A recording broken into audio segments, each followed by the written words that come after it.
Na siya, oh.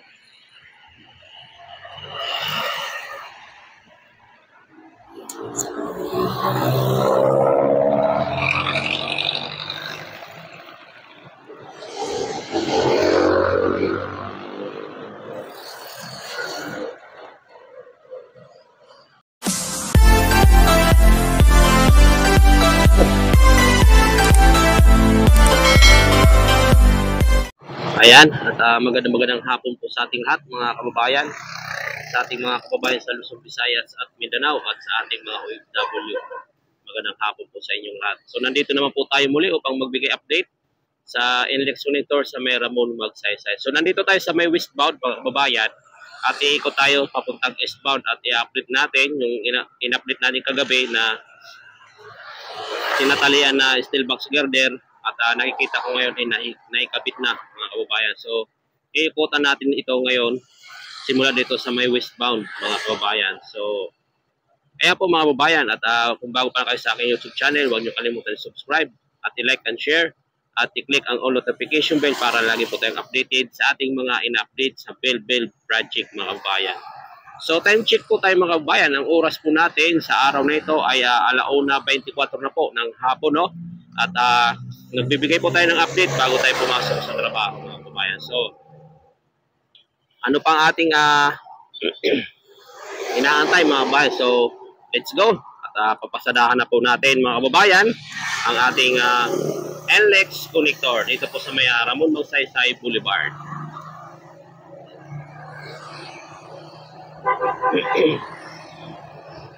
So ito na po mga kababayan, no? At halos malagyan na lahat ng ano dito sa ano yung ito ano po dito sa ano yung apat.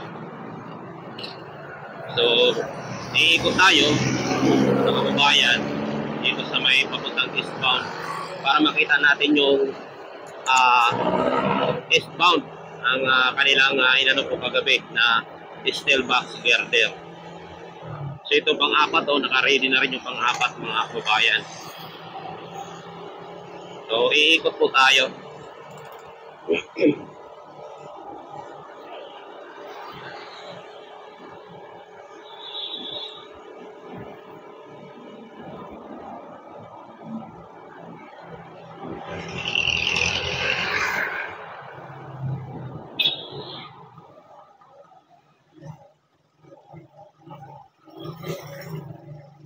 Ikot po tayo dito mga kababayan. At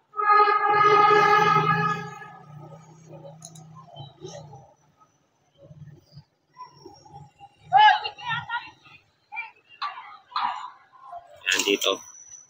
At dito tayo sa may ano po ng Purisa Street. Station din po ng LRT. So kakaliwa tayo para makapunta tayo sa eastbound mga kababayan.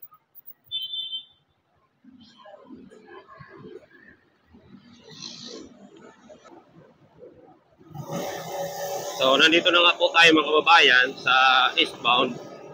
At ito mamayang gabi i-update din natin ito mamayang gabi mga kababayan, itong steel box girder dito. I-update natin ulit ito mamaya kung bubuhatin na nila ito mamayang gabi. Ito nga isang steel box girder dito. Ito naka-ready na rin siya mga kababayan. Ayan po ang pang-apat na kukumpleto dito sa eastbound mga kababayan, no? At nakikita naman natin na ano na po yung ano natin dito. Okay.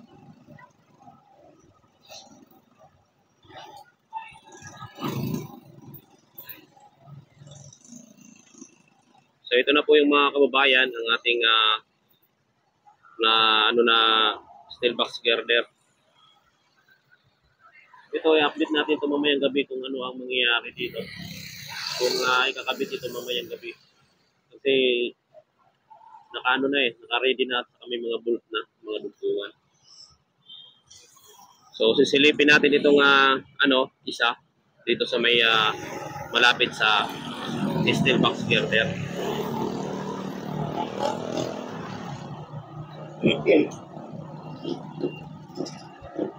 Sana walang sounds dito para maano natin.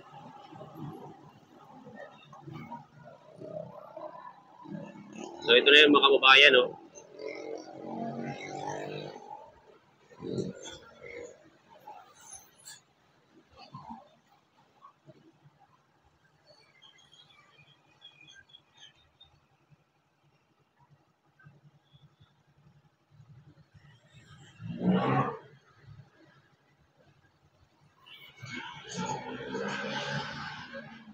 Nailatag na nila yung kagabi, mga kababayan, yung in-update natin kagabi na tinatalian nila. So ngayon ito na nang update na dito sa eastbound. Kaya mamayang gabi at mag-update tayo muli kung ikakabit nila itong isa na steel box girder.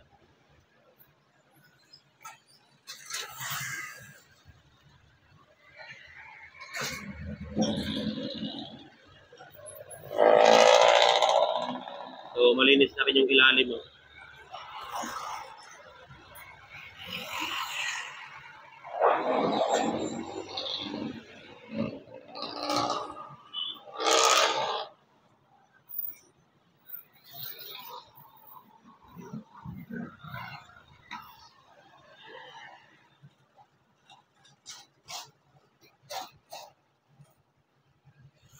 Malinis na at malapit na ito dito mano.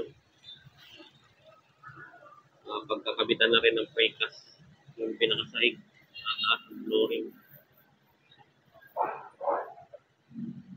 Malinis na yung ilalim mga kababayan. Ilalim po nitong steel box girder ang area.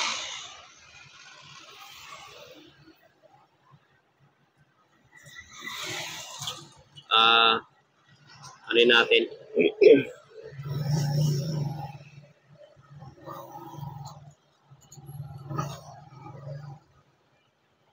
So, dito sa kabila, ano na yan, hindi na steel box girder ang gagamitin. Ano na siya.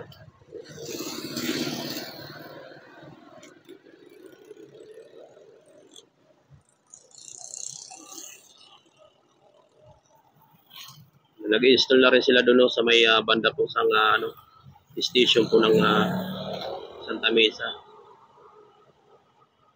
na isang pooping beam mga kababayan. Ito na po siya mga kababayan.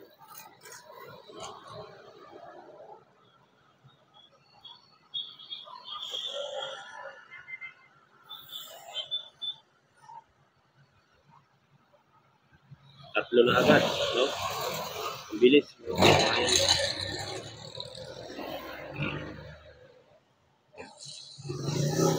Dito tayo sa ilalim para makita natin ng maayos.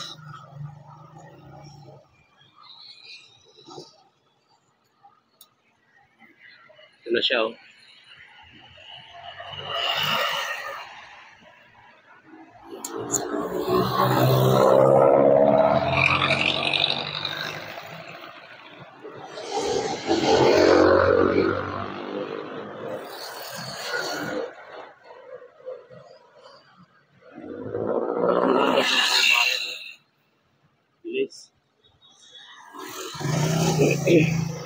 So dito tayo at mag-ano tayo dito ng pantan mill kasi hindi natin makita ng buo bago tayo pumasok ng trabaho mga kababayan.